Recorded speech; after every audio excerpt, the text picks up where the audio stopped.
My name is Gavin Evans, and this is my list of the 10 biggest surprises of 2022. So, basically, it's movies that I went into with very low expectations and I ended up liking them, or it could be movies that got bad reviews from critics and I ended up liking them, or movies that I didn't even know existed and then I watched them and I liked them. So instead of doing three separate videos, one of biggest surprises, most underrated movies, and hidden gems, I'm just putting them all in this video. So let's begin with the first movie I'm going to talk about, the 10th biggest surprise, and it's called Project Wolf Hunting. Have you heard of it? Probably not, but if you combined Con Air with the Terminator and you gave it a hard R rating, then this is what you get.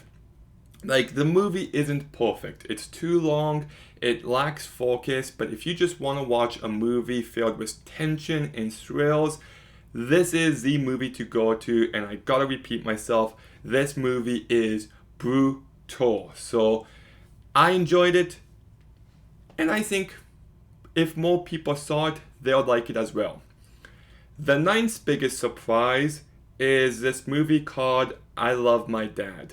Now, I had zero interest in watching this movie because I knew it was about a dad who catfishes his son, but a friend of mine told me it was good, so I gave it a try, and yes, she was right. It's good, but it's a very uncomfortable movie. Like, the last 20 minutes of this movie gave me a heart attack just about. It is, I could not watch. I was just so uncomfortable, and it is so effective because that's exactly what it wants you to feel. But I actually do think you've got yourself some really well written characters and some strong ideas of hope and where you find it and relationships. And I actually thought the movie had a lot more depth than I thought it would. I was surprised at the strengths of the writing, and the performances are good. It does have a few funny moments, but I got to emphasize it. I got to make sure it's clear. This is a cringe comedy, big time. Like, not just the ending. There's lots of moments that are just very hard to get to. So know that going into it. My eighth biggest surprise is To Leslie.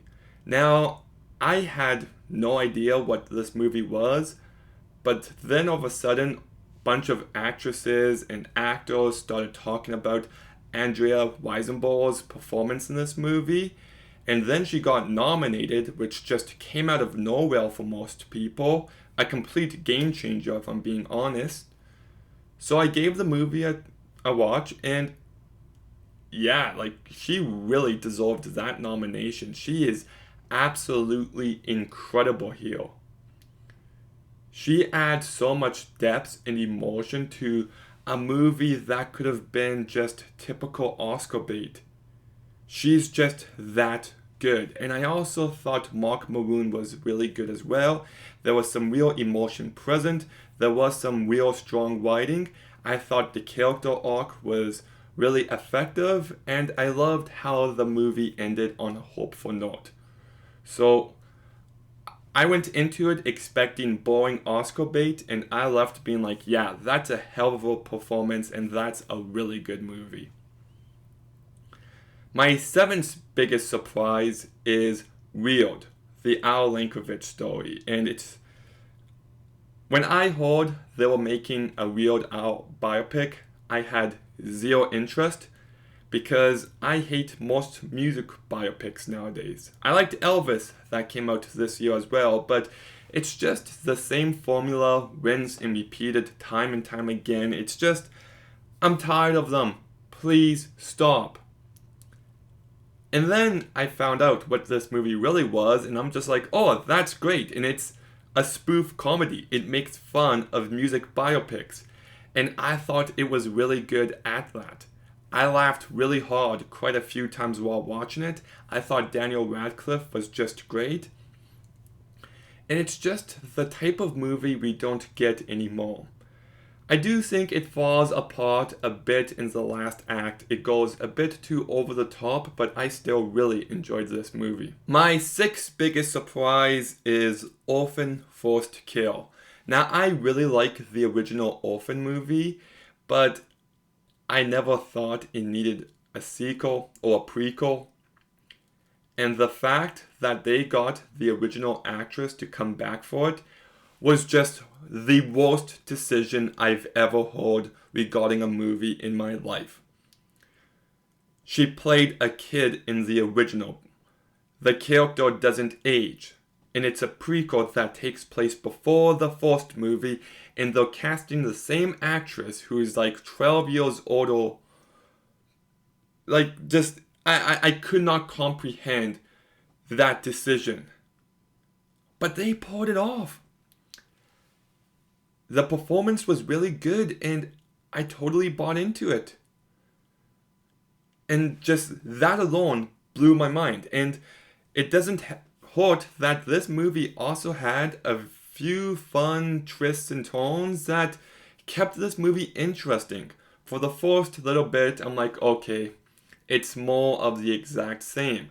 And then the second half is like, surprise, no it's not. And I was just like, you surprised me. I like that. It's not a perfect movie, it's flawed, but I had a really good time with it, and my expectations were rock bottom. My fifth biggest surprise is a movie that I've seen on almost every worst of 2022 list. It got terrible reviews. Everybody who watched it seems to hate it. And I really enjoyed this one, and it's Texas Chainsaw Massacre. Now, there's like 5 really stupid moments, but putting that aside, you got yourself just a really solid, entertaining slasher. It doesn't lean into the disgust and uncomfortable feeling that this franchise typically does, but as a slasher, it really worked. There were some brutal moments. I thought Leatherface was really menacing. I thought some of the characters and their relationship was really well written. The performances were good. I'm not saying it's like the next amazing slasher, but I am saying it's a damn good time, and the amount of hate it got is truly baffling. Like, look, everything with Sally is bad. A few dumb moments, including that one line on the bus. But like altogether, that adds up to like 5 minutes of the movie. So I don't know. I'm just on a different wavelength on this one than everyone else. My fourth biggest surprise is called Deadstream. And I had very low expectations for this movie because it was a Shudder release. They typically release crap. And even though I heard great things about it, I've heard great things about so many crappy Shudder movies, so I just couldn't get excited for it. So color me shocked when I thought this was a really fresh and unique take on the found footage genre. They do some things in a very new and clever way that impressed me, but you also got yourself some great scales. Like, this movie is filled with atmosphere and tension, and it really got to me. I thought the house was a really creepy setting. I thought the ending was effective, and there was some great campy, goofy, stupid moments that made me laugh. It kind of reminded me of Evil Dead in moments, and yeah, it's one I can't wait to own one day, hopefully, because I really enjoyed it. My third biggest surprise is a movie that one day I was at my parents' place and there was a trailer app, and me and my dad were just scrolling through it, and he's like, hey, what's that trailer? So we put on the trailer for Fall, and I was just like, oh, this is actually a really great premise, and I've heard bad things about it. It seems like most people kind of hated this movie. I loved it. If I'm being honest, it almost made my top 10 movies of 2022.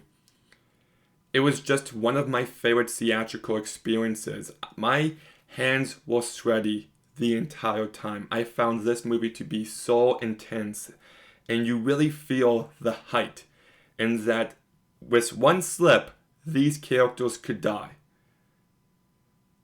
And just any time they did something, it got me more on edge, and then it goes wrong, and I'm just like, oh my goodness, this is so much. And then they go back to safety, but safety is still like just super tension filled. And I really like this movie. I thought it was really effective, and yeah, the ending kind of shits the bed, but I'm still a big fan of it. My second biggest surprise is Halloween Ends. And one day I'll review each and every movie in this franchise. And I will get so many dislikes because the truth is, I hate most movies in this franchise. I don't even care for the first movie that much. I like the third one. H2O is mildly entertaining. The rest, nope. And I just had zero interest in yet another typical Michael Myers versus Laurie Strode movie. And we didn't get that. They actually surprised me here, and I did not get the movie I was expecting to get. The opening scene is fantastic, but you get this exploration of evil and what could create something as awful as Michael Myers. What could lead a normal person on that path? And they make the character completely separate from him, so Michael Myers is still a legitimate threat, but you've also got this great exploration of evil with this other character, and I thought it was really effective at that. I got a few issues with the script and the last act, but I really appreciate the ambition here, and I know lots of people despise this movie. Not me. This is easily one of my favorites of the franchise. And yeah, like I was really into it, so that's why it's my second biggest surprise. But my biggest surprise is Terrifier 2. Now, I hate the first movie. It lacks any bit of pacing or structure. It's tonally all over the place. So I had zero expectations for this sequel. But then I heard really, really good things, and yeah, I completely dig this movie. Now, I understand that this isn't just an 18A rated movie. It goes above and beyond. It is not for everyone. If you do not have a strong stomach, this movie will not be for you. But I thought it was a really effective slasher with some really gross and brutal moments. I thought the tension was there, but it also had some very funny moments. There's this one scene where our main character is just buying a Halloween costume, and you've got Art just in the background trying on glasses. And it's such a tense scene, but it also makes me laugh. And there's a few moments that kind of lean into that. And I thought Damien Leone did a much better job with this movie than the original. The practical effects are also really great, but you've also got yourself a story here with actual characters. I'm not saying the script is the greatest thing on the planet, no. But I'm saying that you actually get invested in what's going on, and when bad things are happening, you feel the weight. You actually care. And yeah, like this movie is better than the original in every single way. It's not just a mild improvement. It is above and beyond. It is a really good time. And yeah, it was the movie to surprise me the most. But what are your biggest surprises of 2022? Let me know in the comments down below. Make sure you like, comment, subscribe. Stay tuned for some more videos soon. and Gavin out.